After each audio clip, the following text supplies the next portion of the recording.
Olá, leitores polar. Aqui é Marcelo, seu vendedor de livros polar. Nós vamos revisitar, neste vídeo, o livro A Arte Sagrada de Shakespeare, O Mistério do Homem e da Obra. Mas antes de começar, eu gostaria de lembrar que um vídeo, por melhor que ele seja, não tem a capacidade de transferir a sabedoria que Links traz aqui.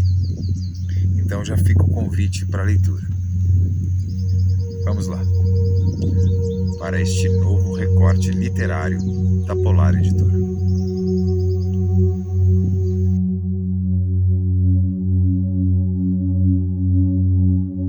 Shakespeare estava bem consciente de que o resultado do matrimônio químico do enxofre e do mercúrio, ou do rei e da rainha, é a alma ressuscitada e perfeita, e que, portanto, a obra alquímica é, assim, um primeiro estágio indispensável na via que leva à união mística da alma perfeita com o Espírito Divino.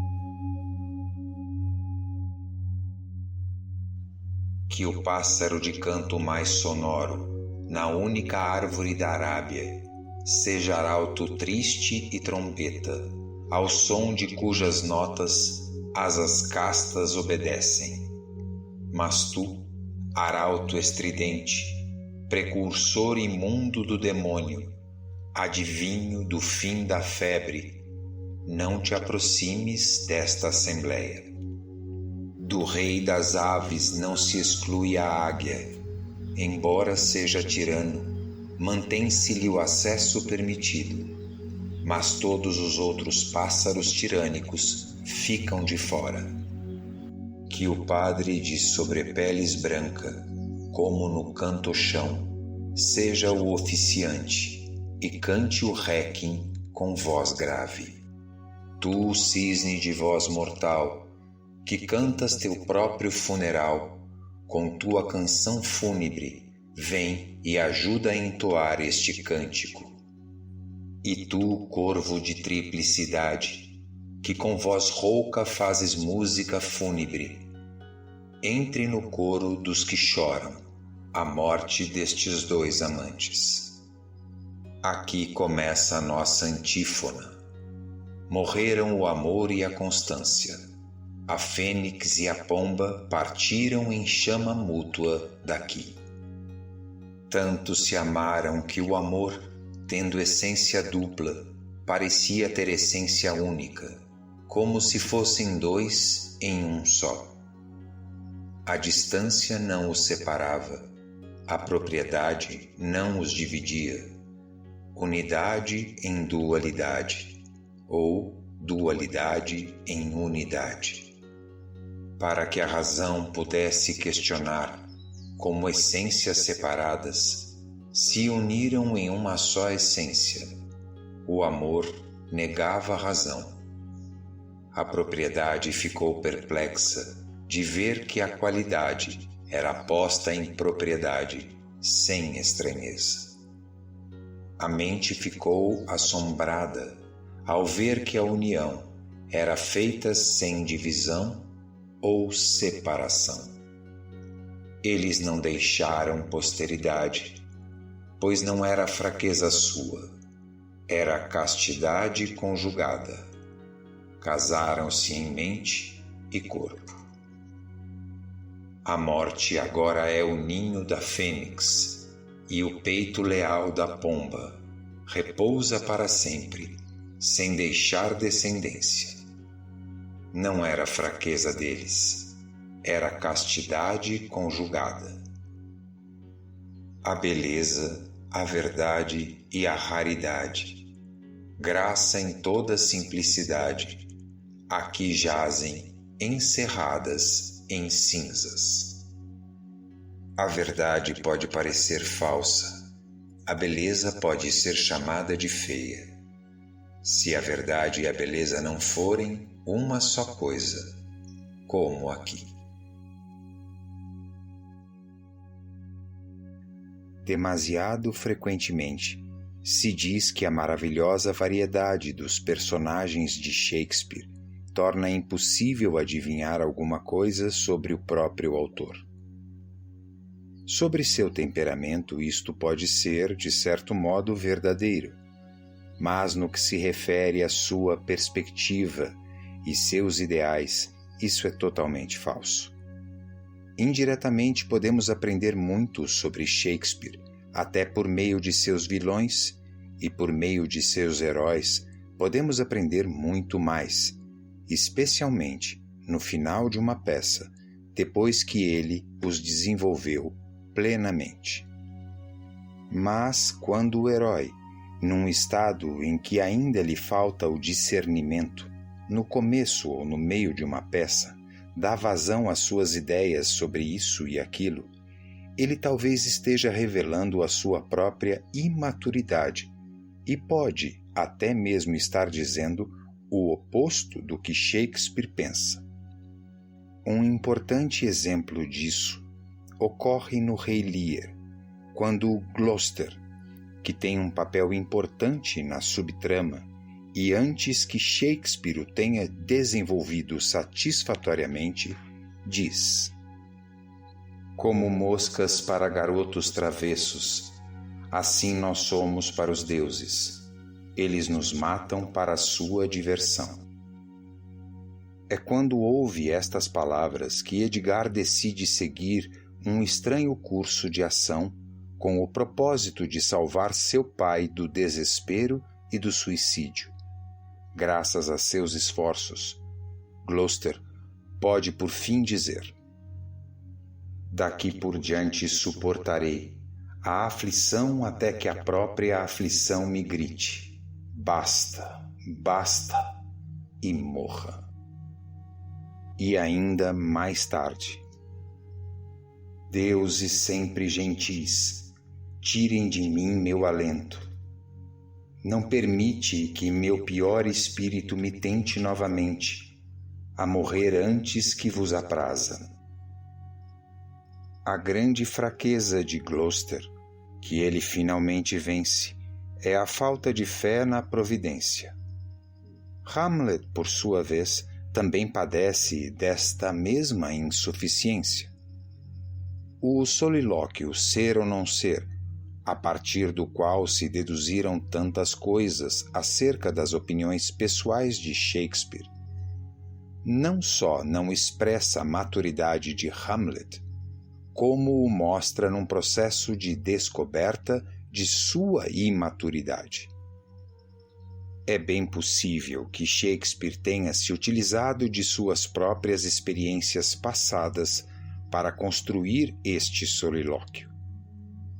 Mas nós podemos estar certos de que ele não representa, de nenhum modo, suas convicções definitivas, pois seu teor contradiz completamente a última cena da peça, quando encontramos um Hamlet perfeitamente equilibrado, expressando a maturidade com a qual Shakespeare gradualmente o moldou.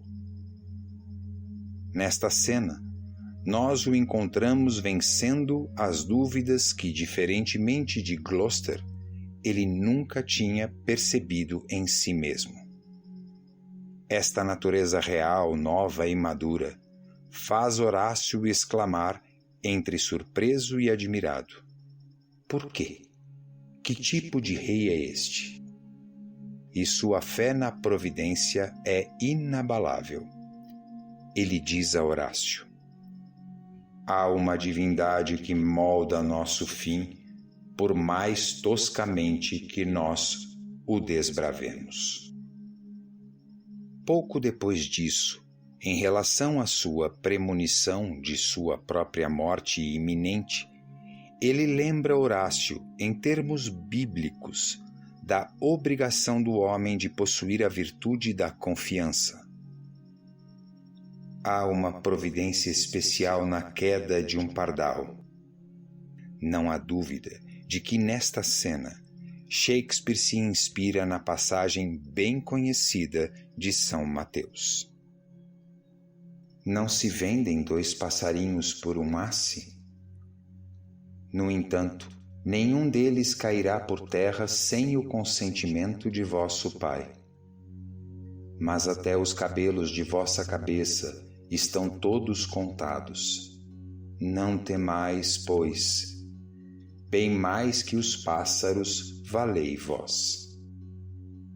A essência do que Hamlet diz poderia ser assim resumida. O que é importante é estar preparado para a morte quando chegar o momento dela.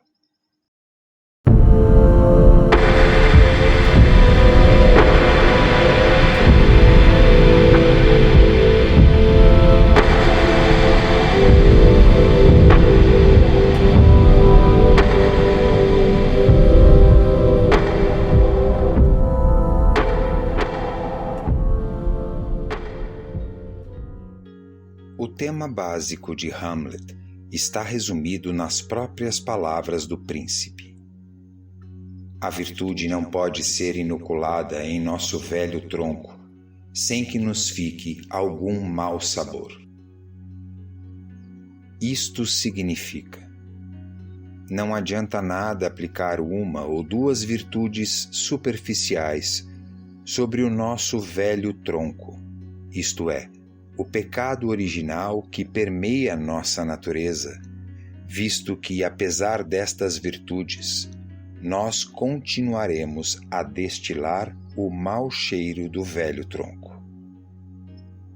Mas, a fim de expressar plenamente o que está na mente de Hamlet, devemos acrescentar aqui: há somente uma coisa que pode efetivamente eliminar o odor de nosso velho tronco, e isto é a completa reversão da queda, a liberação total das garras do inimigo da humanidade. Ou, em outras palavras, matar o dragão, ou mais simplesmente, e na linguagem dessa peça, a vingança.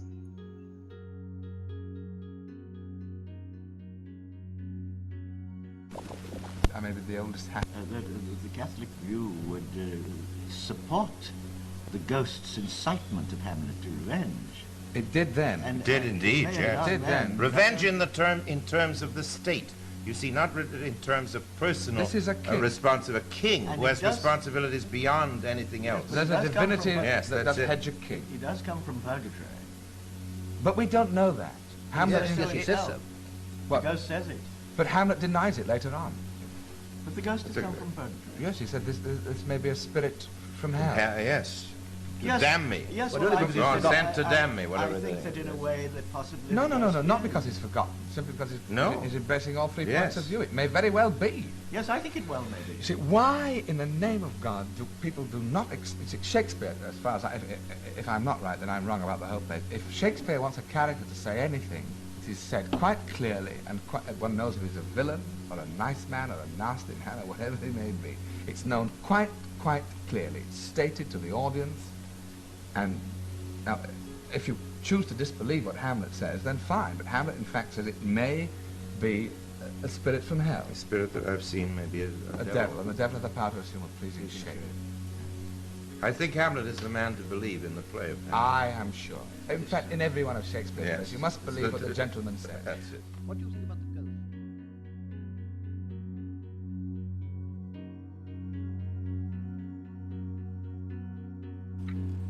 Quanto ao modo de Hamlet se expressar, Shakespeare se permite aqui, sob o disfarce da loucura do príncipe, chegar bem perto da divulgação dos segredos esotéricos. A iniciação dos mistérios não é outra coisa senão a inoculação ou o enxerto de um broto da natureza primordial do homem no velho tronco de sua natureza decaída, a qual será assim apagada, com mau cheiro e tudo, desde que o novo broto primordial seja devidamente cultivado e implacavelmente protegido contra quaisquer parasitas que o velho tronco possa desenvolver numa tentativa de restabelecer-se. Este cultivo e esta proteção são os ritos e disciplinas dos pequenos mistérios, a via da purificação do pecado original e a recuperação, através deste meio, do estado edênico do homem. Esta completa reversão da queda é precisamente o que é indicado pelo significado mais profundo da peça, não só pela vingança, mas também pela honra, cujo simbolismo está ligado ao da vingança. Sem vingança não há honra. Para o homem de entendimento, a aflição subhumana do homem decaído é um estado de desonra global. Hamlet não é um drama de amor, mas sim de combate espiritual, de renúncia e de morte e renascimento. A tarefa que o pai depositou sobre o príncipe é como uma sentença de morte. Não é fácil matar um rei, especialmente quando este rei é do tipo de Cláudio. É menos fácil ainda matar um rei e escapar com vida. E Hamlet, longe de ser um otimista, é um realista implacável. Ele, portanto, não pode deixar de se questionar sobre o que acontecerá a Ofélia depois que ele se for. Quanto ao presente, em que pese seu amor por ela, claramente não é o momento para um casamento, e de todo modo está claro para o sacerdotal Hamlet que tudo deve ser sacrificado pela única coisa necessária. Para Ofélia, portanto, a melhor solução seria, sem dúvida, entrar para um convento que a protegeria, após a morte quase certamente iminente de Hamlet, das coisas espessas e pesadas da natureza, as quais são tudo o que foi deixado no jardim não capinado em que o mundo havia se transformado agora.